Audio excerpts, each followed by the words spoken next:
I'm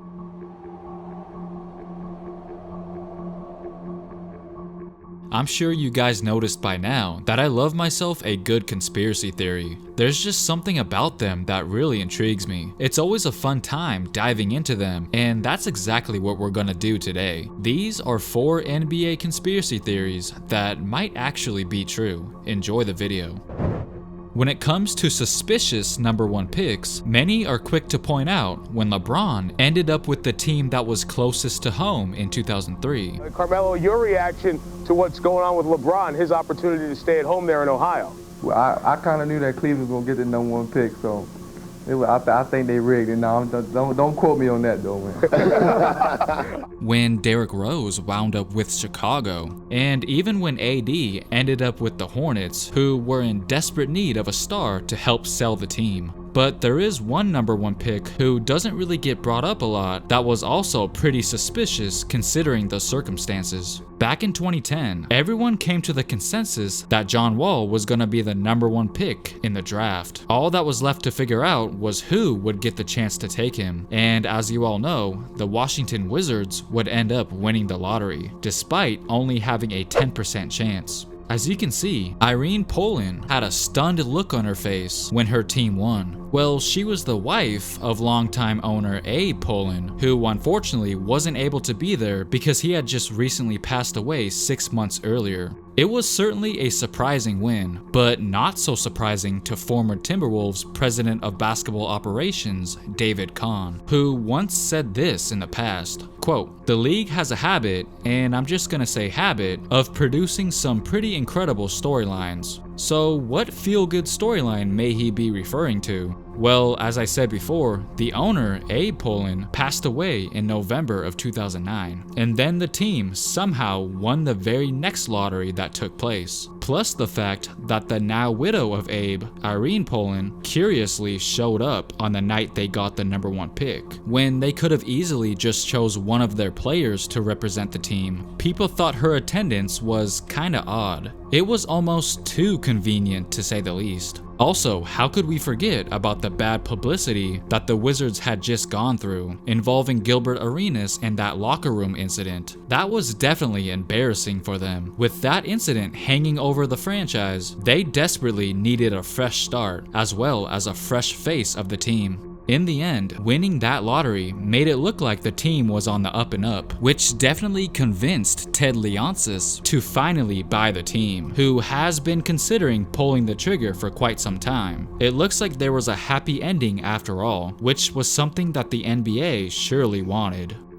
I'm sure some of you have noticed by now that sports cards have been blowing up this past year or so, as more and more people are getting into the hobby every day, and the prices of certain cards definitely cost a pretty penny, so it's only natural to demand authenticity if you're gonna spend that type of money. Well, sorry to break it to you, but when it comes to Luka Doncic autographed cards, you might want to think twice before purchasing, because there's this theory going around that Luka might not be signing his own cards. You see, many people have came out and said that they noticed his signatures started changing over the course of time. Now, sure, it's not uncommon for your signature to naturally somewhat change, but his signature looks like it's been altered egregiously. Let's take a look at some of his cards, shall we? It's pretty clear that there are multiple variations of his signature, which can't be good because consistency is what makes a signature unique and your own. Now, I'm not no handwriting expert, but you don't need to be to see the differences here. Some say that his handwriting has gotten more feminine as time went on, which raises the question, is it possible that perhaps he's been getting some help from his mom? I mean, it does make sense if you consider that maybe he just got overwhelmed by all the cards he was supposed to sign himself and just got sick of it, so he handed some of that responsibility over to his mom. Yeah, you could say that there is plenty plenty of video proof of him signing the cards himself, but not all of them are closely documented all the time. Just recently, a Luka Doncic Logo Man auto was purchased for around $4 million, so I hope for the sake of the person who bought it that it's 100% legit. Now, I'm not trying to discourage you guys from getting any of his cards, or make you feel bad if you already have some, but all I'm trying to say is I strongly advise you to be very careful.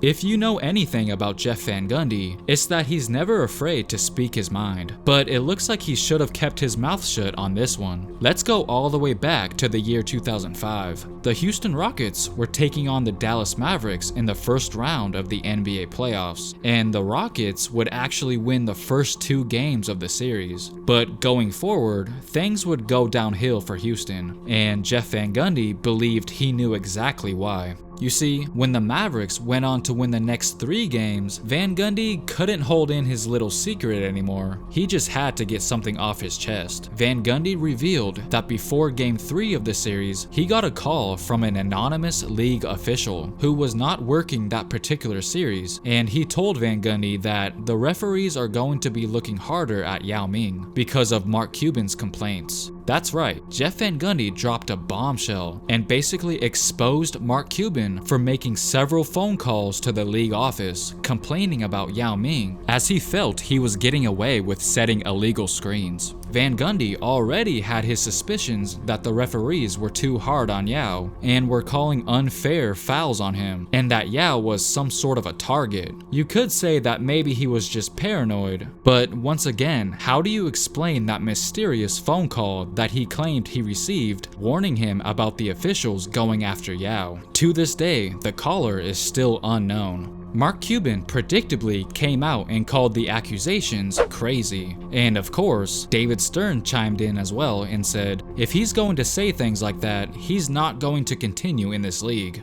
Well, Van Gundy did not back down, as he went on to say this, I know what I was told. All in all, Yao Ming would receive 5 fouls in both Game 3 and Game 4, essentially helping prolong the series so the NBA could sell more tickets. And the Mavs ultimately came back from behind to win the series. And as for Jeff Van Gundy, he received the largest fine ever handed down to a coach in NBA history. But at least on the bright side, Yao Ming did offer to pay half.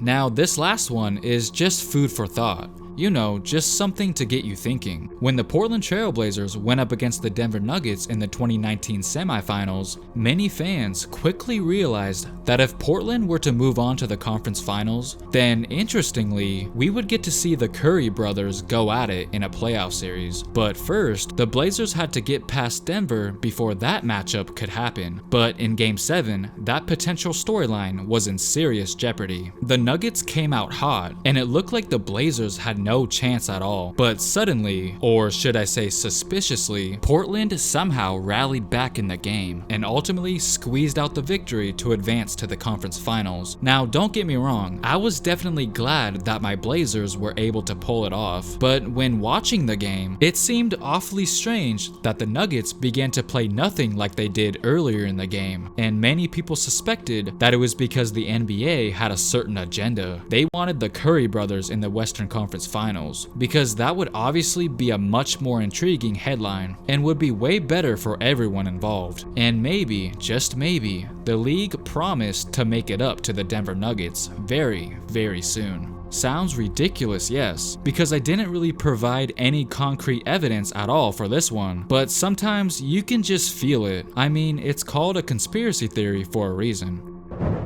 Alright guys, I hope you had as much fun as I did going through these crazy possibilities. Let me know your opinion on these down in the comments below. And of course, don't forget to like and subscribe. Thanks for watching.